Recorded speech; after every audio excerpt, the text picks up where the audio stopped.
नीतीश कुमार ने बीजेपी से नाता तोड़कर आरजेडी से या कहें महागठबंधन से नाता जोड़ लिया है। और अभी जब हम आप बात कर रहे हैं, वो सब चाहे तेजस्वी यादव हो या नीतीश कुमार हो या ललन सिंह हो, वो सब इस वक्त राजभवन में बैठे हुए हैं और सरकार बनाने का दावा पेश कर रहे हैं। चिराग पासवान कैसे देखते हैं इसको? भाई ये बहुत ऑब्वियस सी घटना है, ये होना ही था, आज नहीं तो कल ये होना था। It was very evident, everybody could see it coming.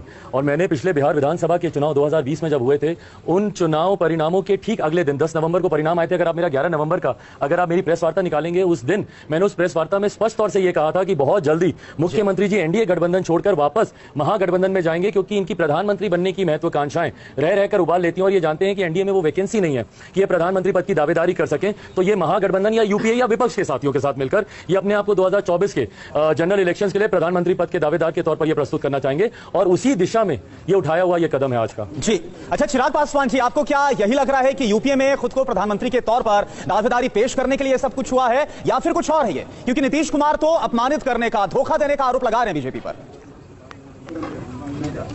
भैया मुझे नहीं पता कि वो क्या क्या आरोप लगा रहे हैं। बहरहाल मैं बीजेपी की तरफ से बोलने के लिए मैं अधिकृत नहीं हूं, बट एज एन आउटसाइडर भाई मुझे दिखता है कि एक तीसरे नंबर की पार्टी को आपने मुख्यमंत्री बना रखा है। ये ह्यूमिलेशन तो नहीं है? आपकी नीतियों के आधार पर मुख्यमंत्री भारतीय जनता पार्टी अपनी पॉलिसीज के साथ कॉम्प्रोमाइज कर रही है। वो जातीय जनगणना की बात हो, वो सीए एनआरसी की बात हो, तमाम विषयों पर आपका साथ निभाने में वो कॉम्प्रोमाइज कर रही है, तो ये ह्यूमिलेशन मुझे नहीं दिखता। हैविंग सेड दैट, अगर वो ह्यूमिलेट हो रहे थे या वहां पे उनको सफोकेशन फील हो रहा था, तो उनको भैया गठबंधन के भीतर बैठकर, या अगर इतना ही विरोधाभास है तो एक फ्रेश मैंडेट ले जाए ना मुख्यमंत्री जी। अगर इतने ही इशू है, ये ऑल्टरनेटिव जोड़ तोड़ से सरकार बनाने का क्या मतलब है? भाई जाएं फ्रेश मैंडेट। बल्कि मैं तो महामहिम राज्यपाल जी से आग्रह करूंगा कि राष्ट्रपति शासन का रिकमेंडेशन उनको करना चाहिए, राष्ट्रपति शासन बिहार में लगे और आने वाले समय में बिहार में मध्यवर्ती चुनाव हो, इस दिशा में बिहार को जाना चाहिए। फ्रेश मैंडेट के साथ आए, नया देखिए चिराग, आप कह रहे हैं कि आप आउटसाइडर हैं, आप बिहार की पॉलिटिक्स में तो एक बड़े स्टेक होल्डर है ना, वहां तो आप आउटसाइडर नहीं है। आपको 6% के आसपास वोट मिले हैं, लाखों लोगों ने आपको वोट दिया आपकी पार्टी को, भले चलिए सीट नहीं आई। मैं ये जानना चाहता हूं कि बिहार की पॉलिटिक्स में ऐसा क्या हो जाता है कि हर 5 साल पर नीतीश कुमार ऐसा कुछ करते हैं जहां वो चुनाव किसी और के साथ लड़ते हैं और फिर सरकार किसी और के साथ बना लेते हैं नीतीश कुमार को, और वो भी बड़ा दिलचस्प है सावन के महीने में। बिल्कुल, ऐसा क्यों हो जाता है? बिल्कुल भाई, और ये 2 बार जनादेश का अपमान हुआ है। 2015 में अगर आप देखेंगे महागठबंधन के लिए जनादेश था, एनडीए के साथ इन्होंने सरकार चलाई। 2020 में एनडीए के लिए जनादेश था, अब ये महागठबंधन के साथ मिलकर सरकार चला रहे हैं। भैया अगर इतना ही विरोधाभास है, और इन विरोधाभासों में आपकी आइडियोलॉजी कहां है? आज मुख्यमंत्री की क्रेडिबिलिटी पे कोई कैसे विश्वास रखे जब आप खुद अपने शब्दों पर नहीं टिकते? यही मुख्यमंत्री जंगल राज का विकल्प बनकर आए थे और राजद के साथ मिलकर सरकार बना ली।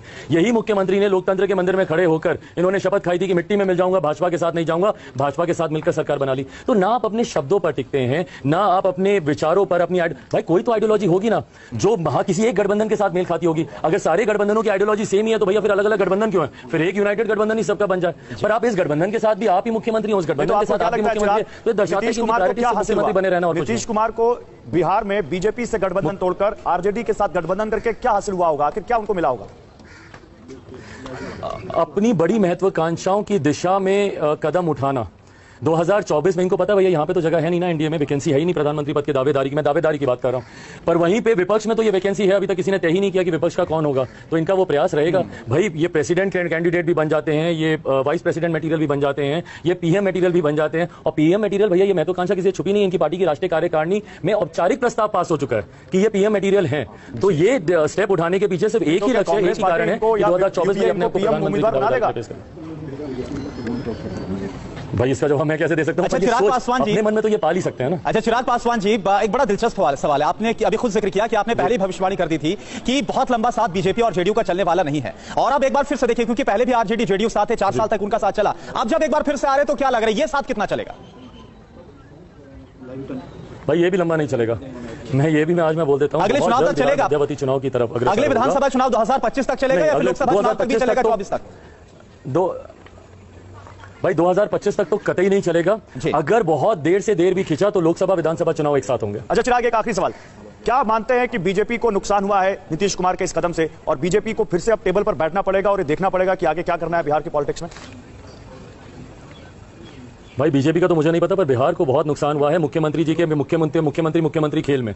इस गठबंधन के साथ मुख्यमंत्री खेलेंगे, उस गठबंधन के साथ मुख्यमंत्री खेलेंगे, इस खेल में बिहार का बहुत नुकसान हुआ है। मुझे भारतीय जनता पार्टी का नहीं पता, मैंने तो पहले भी उनको आगाह किया था, मैंने पहले भी भारतीय जनता पार्टी को कहा था कि मुख्यमंत्री जी पर विश्वास नहीं किया जा सकता, ये अपनी व्यक्तिगत महत्वाकांक्षाओं के लिए किसी को भी धोखा दे सकते हैं। कल मैंने एक उदाहरण का मैंने जिक्र किया था मामा कंस का, कि कैसे मामा कंस ने मां देवकी के तमाम बच्चों का एक के बाद एक वो वध करते गए, क्यों? अपने प्राणों को बचाने के लिए।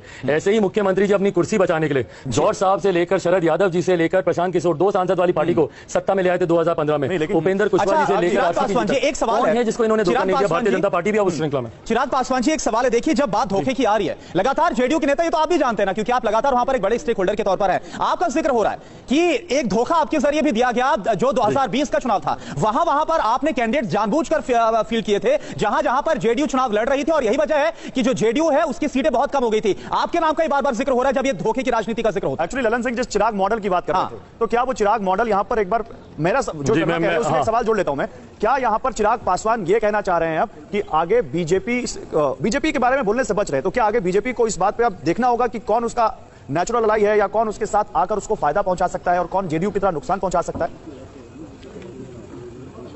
भाई ये 2 फेज में आपका सवाल है, मैं पहले वाले का मैं आपको जवाब देता हूं। जहां तक रही बात चिराग मॉडल की, भाई बिल्कुल सही बात है, जितनी बार ये मेरे ऊपर उंगलियां उठाते हैं और मुझे बोलते हैं कि चिराग की वजह से हम लोग हारे, चिराग की वजह से हम लोग तीसरे नंबर की पार्टी बन गए, उतनी बार ये मुझे मेरी ताकत का, मेरे जन समर्थन का एहसास कराते हैं, मेरा ही परिचय मुझे मेरी ताकत से मेरा परिचय कराते हैं। बहरहाल चिराग मॉडल पे मैंने काम किया था, ये चिराग मॉडल मुझे मेरे नेता, मेरे पिता अपने अंतिम दिनों में देकर गए थे, जिसको हम लोग बिहार फर्स्ट बिहारी फर्स्ट कहते हैं। बिहार फर्स्ट बिहारी फर्स्ट के नाम से हम लोगों ने 2020 का चुनाव लड़ा, अकेले हम लोगों ने चुनाव लड़ा। अब भैया ये इसके लिए तो मैं बिहार की जनता का ही धन्यवाद करूंगा ना कि भैया बिहार की जनता ने चिराग पासवान मॉडल नहीं, उनका ये सवाल है, देखिए चिराग पासवान जी, उनका सवाल ये है कि जब जेडीयू और बीजेपी एक साथ चुनाव लड़ रही थी, तो क्यों चिराग पासवान की तरफ से अपने उम्मीदवार जेडीयू के खिलाफ उतारे गए, क्यों नहीं पूरे गठबंधन के खिलाफ उतारे गए जहां पर चुनाव लड़ रहे? मैं गठबंधन का हिस्सा ही नहीं था। नहीं, आप तो अलग थे, लेकिन आपने सिर्फ जेडीयू के खिलाफ, आपने मेरे एजेंडे को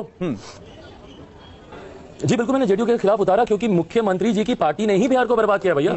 मैं जेडीयू की नीतियों के तो खिलाफ हूं, मैं और किसके खिलाफ हूं? तो मैं जिसके खिलाफ हूं मैं उसी के सामने तो प्रत्याशी उतारूंगा। भाई कैसी बातें कर रहे हैं, जिनका आप नीतियों का समर्थन करते हैं उनके साथ आप उनके सामने प्रत्याशी क्यों उतारेंगे? पर जनता दल यूनाइटेड की नीतियों का मैं विरोधी था, मैं नहीं मानता भैया कि 7 निश्चय से बिहार का विकास हो सकता है। मैं बिहार फर्स्ट बिहारी फर्स्ट को गवर्नमेंट एजेंडे में शामिल करना चाहता था, और हर गठबंधन करता है भैया, कॉमन मिनिमम प्रोग्राम। मुख्यमंत्री जी ने मना किया, नहीं करेंगे, मैंने उनके सामने प्रत्याशी उतारा। धन्यवाद भाई, थैंक यू कीमती वक्त हमें देने के लिए। तो चिराग पासवान साफ कहते हुए कि ये सरकार भी अभी 2025 तक नहीं चलेगी, बीच में चुनाव होंगे, और वो कह रहे हैं कि ज्यादा दिन ये सरकार नहीं चल पाएगी। वो तो यहां तक मांग कर रहे हैं कि राष्ट्रपति शासन की सिफारिश राज्यपाल को करनी चाहिए। नीतीश कुमार चुनाव से भाग रहे हैं, ये कहते हुए चिराग पासवान विरोधाभास है तो चुनाव के लिए जाएं नीतीश, ये कहा चिराग पासवान। और देखिए बिहार में एनडीए गठबंधन टूटने के बाद आरसीपी सिंह की तरफ से ट्वीट आ गया है, 2020 के जनादेश के साथ विश्वासघात हुआ है, आरसीपी सिंह की तरफ से कहा गया।